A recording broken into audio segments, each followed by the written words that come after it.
అందరికీ hi. So ఇవాళ reading ఏంటి అని అంటే మీ మనసులో ఉన్న పర్సన్ నెక్స్ట్ యాక్షన్స్ ఏంటి అనేది ఈ వీడియోలో మనం తెలుసుకోబోతున్నాం అనమాట. సో మీకు గనక మీ పర్సన్ కరెంట్ ఫీలింగ్స్ ఏమైనా తెలుసుకోవాలని అనుకుంటే ఈ వీడియో కన్నా ముందు నేను ఇంకొక వీడియో పోస్ట్ చేశాను, మీరు అది చెక్ చేసుకోవచ్చు అనమాట. సో ఈ జనరల్ రీడింగ్ అండి, అందరికీ కనెక్ట్ అవ్వాలని లేదు. ఎవరికైతే కనెక్ట్ అవుతుందో వాళ్ళు తీసుకోండి. ఎవరికైతే రెజినేట్ అవ్వట్లేదో ఫోర్స్ఫుల్ గా ఏ మెసేజ్ కూడా రెజినేట్ చేసుకోవడానికి ట్రై చేయకండి. అండ్ ఇది టైమ్లెస్ రీడింగ్ అనమాట. సో ఈ రీడింగ్ మీ కళ్ళ ముందుకు ఎప్పుడు వచ్చినా సరే అది మీకు కనెక్ట్ అవుతుంది అని అంటే ఆ వీడియో మీకోసం అని అర్థం అనమాట. అండ్ ఎవరికైనా పర్సనల్ రీడింగ్స్ కావాలి అని అంటే ఒకసారి డిస్క్రిప్షన్ చెక్ చేయడం మర్చిపోకండి. ఎందుకు అంటే మన ఛానల్ చాలా అఫోర్డబుల్ ప్రైజెస్ కి పర్సనల్ రీడింగ్స్ అనేవి చేయడం జరుగుతుంది అనమాట. మన ఛానల్లోని మెయిన్ రీజనే అందరికీ అఫోర్డబుల్ ప్రైజెస్ కి రీడింగ్స్ దొరకాలి అనే మెయిన్ మోటివ్ మన ఛానల్ది. అందుకని తక్కువ ప్రైజెస్ కి నేను రీడింగ్స్ అనేవి చేస్తున్నాను అనమాట. సో మీకు ఇంట్రెస్ట్ ఉంటే చెక్ చేయండి అండ్ ఓకే అయితే నన్ను కాంటాక్ట్ చేయండి. అండ్ ఈ వీడియో మొత్తం చూసిన తర్వాత ఒక లైక్ ఇచ్చి I claim this positive energy అని కానీ, థ్యాంక్ యూ యూనివర్స్ అని కానీ, గ్రాటిట్యూడ్ అని కానీ కమెంట్ చేయడం మాత్రం మర్చిపోకండి. మీరు అలా కమెంట్ చేయడం వల్ల ఈ వీడియోలో ఉన్న పాజిటివ్ ఎనర్జీ మొత్తం మీరు త్వరగా రిసీవ్ చేసుకోగలుగుతారు అనమాట. సో ఇప్పుడు మనం ఏమాత్రం ఆలస్యం చేయకుండా వీడియోలోకి వెళ్ళిపోదాం. Universe please give me accurate reading. Universe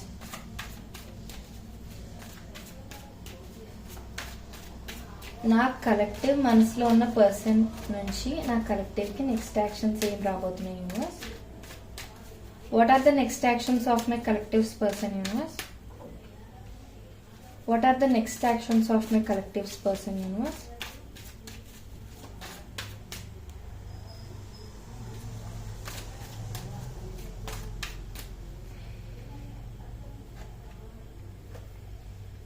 oh my god, ఈ వీడియో అస్సలు స్కిప్ చేయకుండా చూడండి.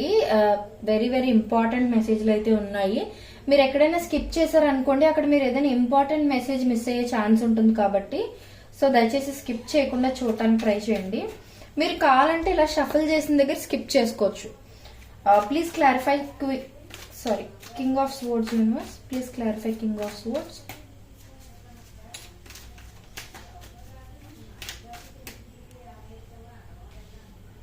Please clarify Four of Wands universe.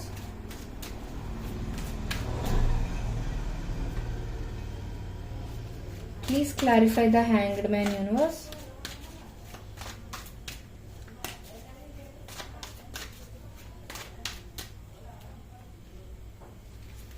Okay. So first thing first, ఇక్కడైతే ముందే నేను మీకు ఒక విషయం చెప్తున్నానండి. నెక్స్ట్ యాక్షన్స్ అయితే చాలా బ్యూటిఫుల్ గా ఉంది రీడింగ్. నాకు చూస్తుంటేనే ఎప్పుడెప్పుడు నేను మీకు రీడింగ్ చెప్తానా అన్నంత ఎక్సైట్మెంట్ వస్తుంది అనమాట. సో షూర్లీ ఎక్కడ స్కిప్ చేయకుండా చూడండి. ఏంటి అని అంటే first of all me person logical thinking mode లో ఉన్నారు అనమాట ప్రస్తుతం. యాక్చువల్ గా ఈ రీడింగ్ దీనికన్నా ముందు నేను పోస్ట్ చేసిన వీడియోతో కూడా కొంచెం కనెక్ట్ అవుతుంది. ఆ వీడియోలో కూడా సెల్ఫ్ ఇంట్రాస్పెక్షన్ ఏదో చేసుకుంటున్నారు అన్నట్లుగా వచ్చింది. సో మీ పర్సన్ యాక్చువల్ గా మీ సైడ్ యాక్షన్ తీసుకోవాలి అనే డిజైర్ ఆల్రెడీ ఉంది వాళ్ళలోని. కానీ ఏంటంటే లాజికల్ గా ఆలోచిస్తున్నారు అనమాట. అంటే ఎమోషనల్ గా కాకుండా ప్రాక్టికల్ గా ఆలోచిస్తున్నారు అనమాట. ఏ విధంగా నేను అప్రోచ్ అవ్వాలి, ఏ విధంగా తనతో మాట్లాడాలి, ఒక స్పార్క్ అనేది తీసుకురావాలి ఈ రిలేషన్షిప్ లోని అన్నట్లుగా ఆలోచించుకుంటున్నారు అనమాట. అంటే ఈ రిలేషన్షిప్ ఎప్పటిలాగా రొటీన్ గా ఉండటం. ఫర్ ఎగ్జాంపుల్ నేను 2-3 సిచ్యువేషన్స్ చెప్తాను, ఎందుకంటే జనరల్ రీడింగ్ కాబట్టి ఒక్కొక్క అందరికి కనెక్ట్ అవ్వాలి కాబట్టి అన్ని మీనింగ్స్ నేను చెప్తాను ఇక్కడ. సో ఫస్ట్ సిచ్యువేషన్ ఏంటి అని అంటే ఐదర్ మీరు మీ పర్సన్ ఇంతకు ముందు రిలేషన్షిప్ లో ఉన్న వాళ్ళే ఇప్పుడు ఒక సెపరేషన్ వచ్చేయడం ఇలాంటిది ఏదైనా జరిగి ఉండొచ్చు. సో అలాంటి వాళ్ళ కోసం ఏంటి అని అంటే ఏవైతే గొడవల వల్ల మీరు సెపరేట్ అయిపోయారో ఆ గొడవలు మళ్ళీ రిపీట్ చేయకూడదు. కొంచెం లాజికల్ గా ప్రాక్టికల్ గా డెసిషన్స్ తీసుకోవాలి. ఈ రిలేషన్షిప్ లో ఒక రొమాంటిక్ బాండ్ లాగా, అంటే ఆ స్పార్క్ అనేది ఉండాలి, ఆ ప్యాషనేట్ ఎనర్జీ అనేది ఉండాలి అన్నట్లుగా అలా క్రియేట్ చేయాలి నేను ఖచ్చితంగా. ఆ స్పేస్ అనేది మా ఇద్దరికి నేను అంటే ఆ ఎయిర్ అనేది తీసేయాలి నేను అన్నట్లుగా మీ పర్సన్ ఆలోచిస్తున్నట్లుగా చూపిస్తుంది. ఖచ్చితంగా సమ్ సార్ట్ ఆఫ్ ఆఫర్ తో మీ ముందుకు రావచ్చు అనమాట. అది ఇంకొక సిచ్యువేషన్ ఏంటి అంటే ఇంకో వేరే సెపరేషన్ లో లేని వాళ్ళకన్నమాట. సో సెపరేషన్ లో లేకుండా ఉన్నాం కానీ మా రిలేషన్షిప్లో గొడవలు అవి ఏం లేవు అని అనుకున్న వాళ్ళకి ఇప్పుడు ఇంకొక సిచ్యువేషన్ ఏంటి అని అంటే, మీ రిలేషన్షిప్ నార్మల్గా సాఫీగా సాగుతూ ఉండొచ్చు, కానీ మీ పార్ట్నర్ మనసులో ఎలా ఉందంటే రొటీన్గా ఉండకూడదు, సమ్ చేంజ్ ఏదో ఉండాలి ఈ రిలేషన్షిప్లోని. అంటే మీకు ఏదైనా సర్ప్రైజ్ గిఫ్ట్ ఏదైనా ప్లాన్ చేయడం, ఆర్ మీతో ఏదైనా సర్ప్రైజ్ ట్రిప్ లాగా ఏదైనా ప్లాన్ చేయడం, ట్రావెల్ ఏదైనా ప్లాన్ చేయడం, ఇలాంటివన్నీ అనమాట. సో రొటీన్గా ఉండకుండా సంథింగ్ డిఫరెంట్ అన్నట్లుగా ఉండాలి అన్నట్లుగా. అండ్ మ్యారీడ్ పీపుల్కి కూడా ఇది వర్తిస్తుంది. ఎందుకు అనంటే రెగ్యులర్ మ్యారీడ్ లైఫ్, మార్నింగ్ ఆఫీస్కి వెళ్ళడం, రావటం, తింటం, పడుకోవటం, మళ్ళీ రెగ్యులర్గా రిపీట్ అవ్వటం సైకిల్ ఇలా కాదు. అవసరమైతే ఒక 2-3 డేస్ లీవ్ పెట్టేసుకుని అయినా సరే పార్ట్నర్తో టైం స్పెండ్ చేయాలి అన్నట్లుగా. సమ్ సర్ప్రైజెస్ ఏవో ప్లాన్ చేస్తున్నారు అన్నట్లుగా అయితే ఇక్కడ క్లియర్గా చూపిస్తుంది. మీరైతే లిటరల్లీ అది చిన్న సర్ప్రైజ్ కాదు, కొంచెం ఎక్కువ షాక్ అయ్యే సర్ప్రైజ్ ఏనండి. ఇక్కడ సర్ప్రైజ్ అని అంటే గిఫ్ట్ అవ్వచ్చు, సడన్ మెసేజ్ అవ్వచ్చు, సడన్ గా మీ పర్సన్ దూరం నుంచి ట్రావెల్ చేసి వచ్చి మిమ్మల్ని సడన్ గా సర్ప్రైజ్ చేయడం అవ్వచ్చు, ఆర్ మీ పర్సన్ నుంచి అసలు కాల్ గానీ మెసేజ్ గానీ రాదు అని మీరు అనుకున్నా సరే, లాంగ్ డిస్టెన్స్ రిలేషన్షిప్ వాళ్ళకి చెప్తున్నాను ఇప్పుడు ఇంకొక విషయం. మెసేజ్ కాల్ ఏది రాదు అన్న సిచ్యువేషన్ లో సడన్ గా అర్ధరాత్రి 12 o'clock మీ బర్త్డే అని గుర్తుపెట్టుకుని మీకు మెసేజ్ గానీ కాల్ గానీ చేయటం, ఆర్ ఒక బ్యూటిఫుల్ వీడియో అనేది తయారు చేయించి మీకు పంపించడం, మంచిగా ఎడిట్ చేసి పంపించడం, అలా అనమాట. అంటే మీ చైల్డ్హుడ్ పిక్చర్స్ నుంచి ఇప్పటి వరకు పిక్చర్స్ ఇవన్నీ పెట్టి, అంటే సంథింగ్ మీరు ఎక్స్పెక్ట్ చెయ్యని విధంగా ఏదో చేస్తారు అన్నట్లుగా చూపిస్తుంది అనమాట నాకు ఇక్కడ.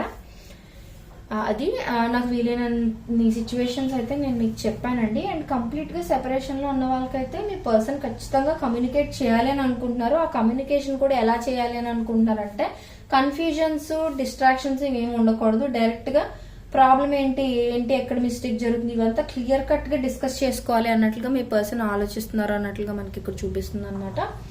అండ్ ఇంకొకటి ఏంటి అంటే, సెపరేషన్ లో ఉన్న వాళ్ళకైతే రియూనియన్ అయ్యే ఛాన్సెస్ చాలా చాలా హైగా ఉన్నాయన్నమాట. ఖచ్చితంగా మీ పర్సన్ కి మీ మీద ఉన్న అట్రాక్షన్ కి ఎక్కువ కాలం అయితే వాళ్ళకి మీ మీద ఉన్న ఫీలింగ్స్ ని హోల్డ్ ఆన్ చేసుకుని ఉండలేరు. ఖచ్చితంగా మీ దగ్గరికి రియూనియన్ కి అయితే తిరిగి వచ్చేసే ఛాన్సెస్ అయితే చాలా ఎక్కువ చూపిస్తున్నాయండి. అండ్ ఇంకొకటి ఏంటి అని అంటే, ఎవరైతే సెపరేషన్ లో లేరో మీరు మీ పార్ట్నర్ కలిపి త్వరలో ఏదైనా బర్త్డే పార్టీ గానీ, ఏదైనా ఫంక్షన్ గానీ, ఏదైనా సెలబ్రేషన్ ఇద్దరు కలిసి సెలబ్రేట్ చేసుకోవడం, ఆర్ మీ ఇద్దరు కలిసి ఏదైనా సెలబ్రేషన్ కి అటెండ్ అవ్వటం, ఇలాంటివి ఏదైనా జరిగే ఛాన్సెస్ ఉన్నాయి. అండ్ ఇంకొంతమందికి పెళ్లి కోసం వెయిట్ చేస్తున్నట్లయితే షూర్ గా మీ పర్సన్ తోని మీ పర్సన్ తో మీకు పెళ్లి జరగటానికి ఏదైనా ఫ్యామిలీ అప్రూవల్ రావటం గానీ, ఆర్ మీకు ఎంగేజ్మెంట్ ఏదైనా జరగటం, ఆర్ త్వరలోనే సడన్ గా మీ ఇద్దరికి పెళ్లి అయిపోవటం, ఇలాంటివి ఏదైనా జరగచ్చు. ఇది జనరల్ రీడింగ్ కాబట్టి స్పెసిఫిక్ గా ఏ ఆన్సర్ తీసుకోకండి. మీకు మీ సిచ్యువేషన్ కి తగ్గట్లుగా మీ పర్సన్ కి మీకు పెళ్లి అవుతుందా లేదా అని, ఆర్ నిజంగా మీ పర్సన్ కి మీ మీద ప్రేమ ఉందా లేదా అని ఎలాంటి క్వశ్చన్స్ అయినా సరే మీరు పర్సనల్ రీడింగ్ తీసుకుంటే క్లియర్ ఆన్సర్స్ అయితే మీకు వచ్చేస్తాయండి. సో ఇది ఇంకొక సిచ్యువేషన్. అండ్ ఇంకొకటి ఏంటి అని అంటే, మీ పర్సన్ ఇప్పుడు థింగ్స్ ని డిఫరెంట్ వేలో ఆలోచించడం స్టార్ట్ చేస్తున్నారు అనమాట. సో అందుకే ఏంటంటే, మీరు ఊహించని విధంగా మీ పర్సన్ సైడ్ నుంచి కమ్యూనికేషన్ అనేది వచ్చే ఛాన్స్ ఉంది. కాకపోతే ఏంటంటే కొంచెం టైం పట్టొచ్చు కమ్యూనికేషన్ కి. ఐ మీన్ ఈ నెక్స్ట్ యాక్షన్ చాలా సిచ్యువేషన్స్ నేను చెప్పాను. ఈ నెక్స్ట్ యాక్షన్స్ వీటన్నిటిలో ఏ యాక్షన్ అయినా తీసుకోవచ్చు అనమాట. సో కమ్యూనికేషన్ అనేది మాత్రం కొంచెం స్లోగా వస్తుంది అనమాట. అంటే ఎందుకంటే ఇక్కడ లాజికల్ గా ప్రాక్టికల్ గా ఆలోచిస్తున్నారు కదా. కమ్యూనికేషన్ అనేదే కాదు, ఈ సర్ప్రైజ్ అనేది కూడా సడన్ గా వస్తుంది, కానీ కొంచెం టైం టేకింగ్ ప్రాసెస్ అన్నమాట. ఇప్పుడు నేను ఈ రోజు ఈ వీడియో చెప్పాను కదా, అంటే ఈ రోజు మీరు ఈ వీడియో చూసారు కదా, రేపే కమ్యూనికేషన్ వచ్చేస్తుంది అని నేను మీకు చెప్పట్లేదు. కొంచెం టైం పడుతుంది, డేస్, 2 weeks ఆర్ మంత్స్ కూడా పట్టొచ్చు. కానీ షూర్ గా మీ సైడ్ కమ్యూనికేషన్ అయితే వస్తుంది. ఆ కమ్యూనికేషన్ కూడా ఒక ప్రాపర్ రీజన్ ఉంటది. అంటే ఎలా పడితే అలా, అంటే ఇప్పుడు కమ్యూనికేట్ చేసేసి వాటర్ టెస్ట్ చేసేయడం, మళ్ళీ వెళ్ళిపోవడం వెనక్కి, అలా కాదు. స్టేబుల్ కమ్యూనికేషన్ వస్తారు, మళ్ళీ వెనక్కి వెళ్ళిపోయే ఛాన్స్ అయితే తక్కువ ఉందన్నమాట. అదొకటి. షూర్ గా ఎవరైతే కమిట్మెంట్ కోసం, లవ్ ప్రపోజల్ కోసం వెయిట్ చేస్తూ ఉన్నారో మీకు ప్రపోజల్ వచ్చే ఛాన్స్ ఉంది. ఆల్రెడీ మీకు లవ్ ప్రపోజల్ వచ్చేసింది మీ పర్సన్ నుంచి అని అంటే మ్యారేజ్ కమిట్మెంట్ ఇచ్చే ఛాన్సెస్ కూడా ఉన్నాయన్నమాట. అది కూడా అండ్ ఈ సర్ప్రైజ్ ఏదో ప్లాన్ చేస్తున్నారని అన్నాను కదా, మీ పర్సనే సడన్ గా, అంటే ఇప్పుడు ఒకవేళ మాట్లాడకుండా ఉన్నా సరే సడన్ గా ఆల్ ఆఫ్ ఎ సడన్ మీ ముందుకు అపేర్ అయ్యి ఒక గిఫ్ట్ గానీ రింగ్ గానీ ఏదైనా ఒక బొకే గానీ పట్టుకుని విల్ యూ మ్యారీ మీ అని అడగటం, సడన్ ప్రపోజల్ లాగా అనమాట, సడన్ లవ్ ప్రపోజల్ లాంటిది ఏదైనా ఇవ్వటం, మ్యారేజ్ కమిట్మెంట్ సడన్ గా ఇవ్వటం, అది కూడా సర్ప్రైజే కదా. సో అలా కూడా ఏదైనా చేసే ఛాన్సెస్ ఉన్నాయన్నమాట. అసలు ఈ కార్డ్స్ మొత్తంలో కూడా నాకు అసలు ఎక్కడ కూడా నెగిటివ్ పాయింట్స్ అయితే అసలు ఏం కనిపించట్లేదండి. చాలా క్లియర్ గా ఉంది, చాలా చాలా ప్రిసైజ్ గా వచ్చింది. నాకు చాలా బాగా నచ్చింది ఈ reading. Very very very powerful reading అనమాట. ఖచ్చితంగా ఒక లైక్ చేసి ఈ వీడియోకి I claim this positive energy అని కానీ, థ్యాంక్ యూ యూనివర్స్ అని కానీ, గ్రాటిట్యూడ్ అని కానీ కమెంట్ చేయడం మాత్రం అస్సలు మర్చిపోకండి. ఈ వీడియో ఎవరికి యూస్ఫుల్ అవుతుంది అని మీరు అనుకుంటారో వాళ్ళకి షేర్ చేయడం మాత్రం మర్చిపోకండి. అండ్ పర్సనల్ రీడింగ్స్ కావాలనుకున్న వాళ్ళు ఒకసారి డిస్క్రిప్షన్ చెక్ చేయడం మర్చిపోకండి. ఎందుకు అనంటే చాలా తక్కువ ప్రైజెస్ కి పెడుతున్నాం కాబట్టి మీరు ఆపర్చునిటీ మిస్ అయిపోయే ఛాన్స్ ఉంది కాబట్టి ఒకసారి చెక్ చేసుకోండి. Thank you so much.